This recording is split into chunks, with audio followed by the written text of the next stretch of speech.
Oke, Pak Komang. Eh, Setelah ini silahkan nanti yang mau tanya raise hand ya. Mulai sejak sekarang raise hand, nanti akan kita pilihin untuk bisa tanya. Sambil menunggu Pak Manerep, ini ada pertanyaan yang menggelitik dari Pak Andreas Raharso dari Singapura ya. Apakah pola pelaporan Indonesia yang menggunakan ODP, PDB, ini bisa membuat prediksi dengan big data yang akurat? Ini satu. Kemudian pertanyaan berikutnya adalah ini nih, menanggapi isu yang beredar bahwa Juni 2020 pemerintah akan mulai mengizinkan mal dan industri beroperasi kembali, serta aktivitas pendidikan juga kembali normal. Bagaimana analisa dan rekomendasi big data yang diberikan bagi pemerintah dan masyarakat? Oke, kita aja dulu Pak Manerep, silakan. Baik, terima kasih Bu Sari ya. Terima kasih. Mohon maaf tadi namanya Bu, siapa tadi dari Singapura? Pak Andreas Raharso. Oh, Pak Andreas ya, luar biasa. Kawan kita dari UI juga ya. Ya, ya. Baik, Pak Andreas, saya kira begini dulu ya. Jadi, sebelum saya menjawab itu, kita jangan seperti melihat big data ini sesuatu yang sangat mengerikan. Enggak ya, enggak. Ini teman kita itu loh kira-kira. Ini masa depan kita. Tadi Pak Komang sudah sampaikan ya. Big data itu sahabat kita. Kenapa sahabat kita? Sehari-harinya kita sudah mengeluarkan produk-produk big data, foto-foto, video, teks, ya, gambar-gambar kita kirim di mana, itu sebetulnya adalah produk-produk big data ya, yang merupakan sumber utama dari big data itu. Di dunia ini hampir sebetulnya 8 miliar smartphone yang beredar itu.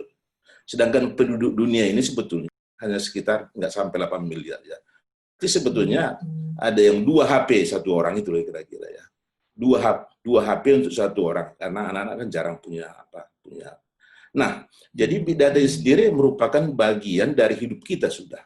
Nggak ada satu orang pun saya kira kita di sini yang berangkat pergi kemana-mana tanpa bawa HP. Jadi ini HP ini sebetulnya ya, smartphone sangat sangat powerful ya ke depan itu kira-kira ya. Oleh karena itu sebetulnya tanpa mengoptimalkan itu data-data yang kita publish itu, di mana kita makan, di mana kita libur, situasinya kita sama, itu tidak bermanfaat, kita akan rugi sendiri ya. Jadi itu yang pertama. Nah, mengenai masalah bidang ya, saya pikir di negara-negara lain pun sudah kita bahas tadi, teman-teman saya Pak Komang dan juga Pak Medi sudah menyampaikan bagaimana ini ya.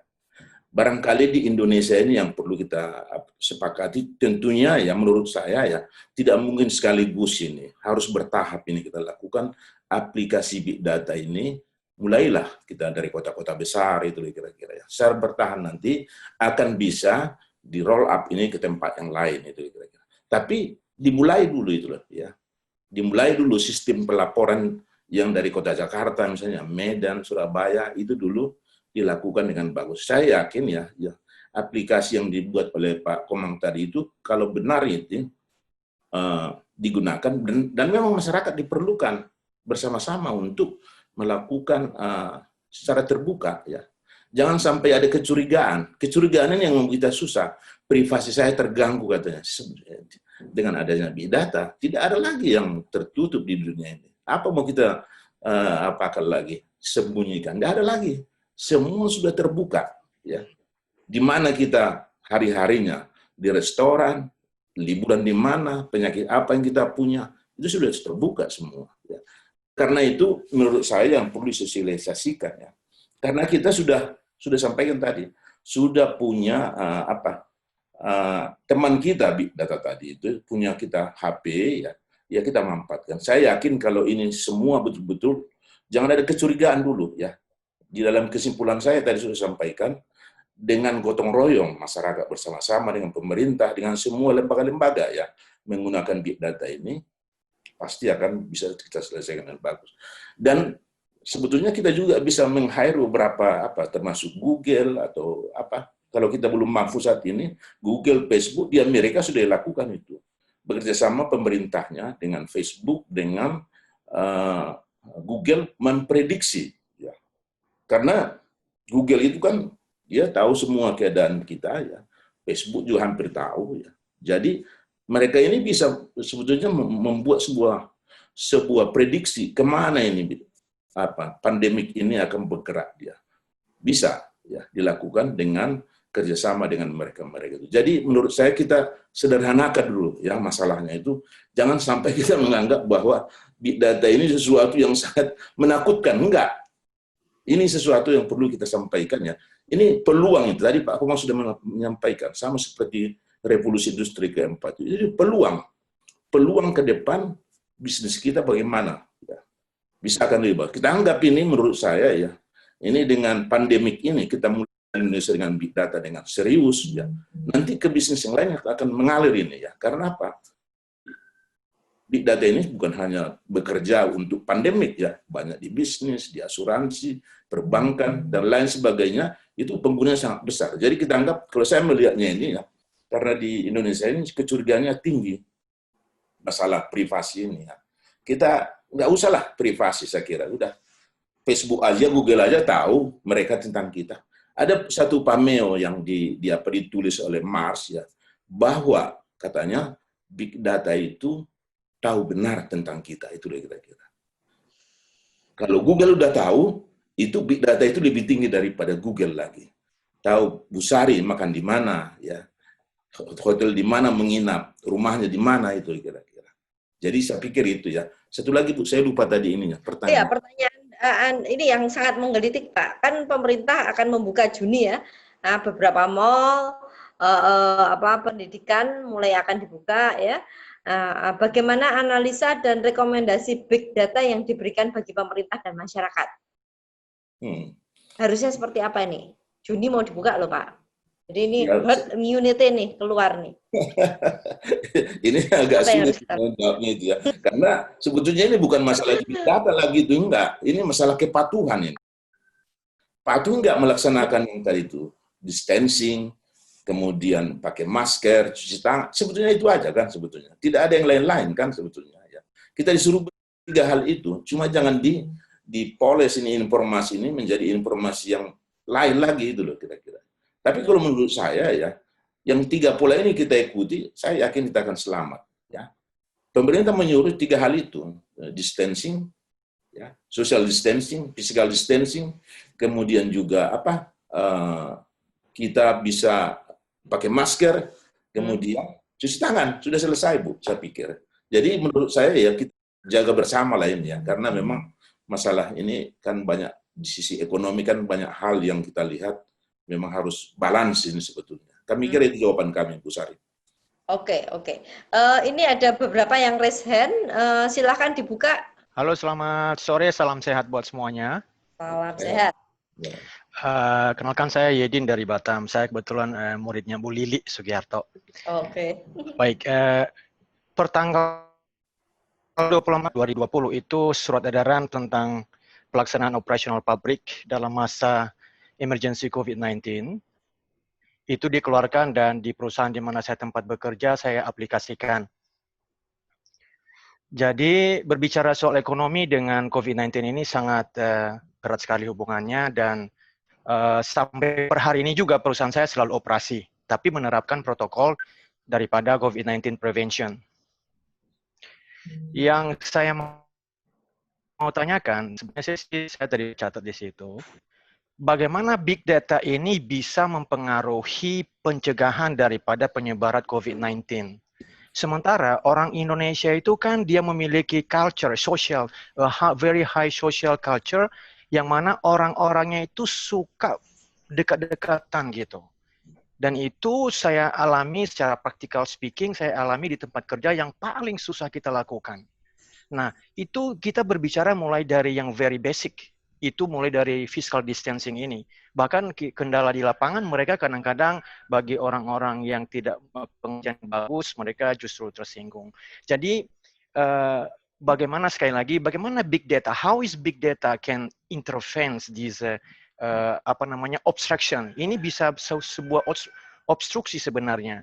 Jadi mungkin Bapak-Bapak bisa memberikan pencerahan karena ini it takes time mengenai berhubungan dengan culture karena dia akan berhubungan juga dengan behavior. Saya rasa itu saja very short question. Terima kasih. Okay. Terima kasih. Mungkin Pak Medi bisa jawab? Pak Medi dulu. Ya, baik. Jadi Memang big data ini memang harus di-linkkan dengan hal-hal yang lain yang bisa mempengaruhi perubahan behavior. Jadi big data sendiri hanya memberikan informasi seseorang tersebut kontak tracing-nya seperti apa dalam kurun waktu tertentu, misalnya 14 hari atau 1 bulan.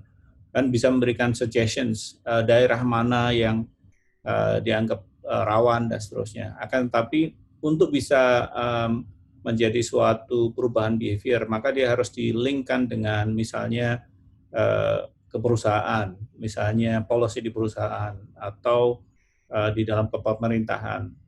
Tadi misalnya ini pengaplikasi instalasi aplikasi mungkin ada satu keharusan pada satu perusahaan atau satu kondisi masyarakat ya, sehingga semakin banyak orang akan menggunakan aplikasi ini. Kalau tidak ada enforcement, maka big data akan berhenti sebagai data saja, belum menjadi suatu kontrol atau change dari behavior people. Jadi harus di-linkkan dengan kondisi real yang kita kenal seperti digital twin ya. Digital ini selain dari virtualnya, physicalnya juga harus dihubungkan. Misalnya encouragement atau discouragement sosial, misalnya alarmnya bunyi atau diskon, misalnya kalau dia mendisable atau dia memviolate, diskon belanja berubah gitu dan seterusnya. Jadi itu harus menjadi suatu yang terintegrasi dengan kegiatan kita sehari-hari yang lain. Oke, semoga menjawab ya. Memang ini bukan hanya semata-mata data aja ya, tapi harus larinya ke strategi berikutnya.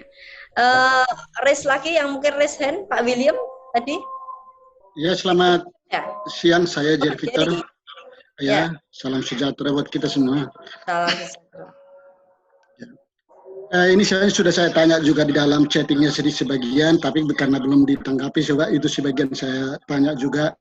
Itu mengenai ada imunitas yang saya perhatikan tadi dari 3 perkembangan penyakit pada orang-orang yang diteliti gitu. Jadi ada, saya perhatikan itu ada memiliki imunitas. Itu imunitas yang ada di sana itu menyangkut genetika atau pola makan, pola hidup atau bagaimana? Itu satu ya.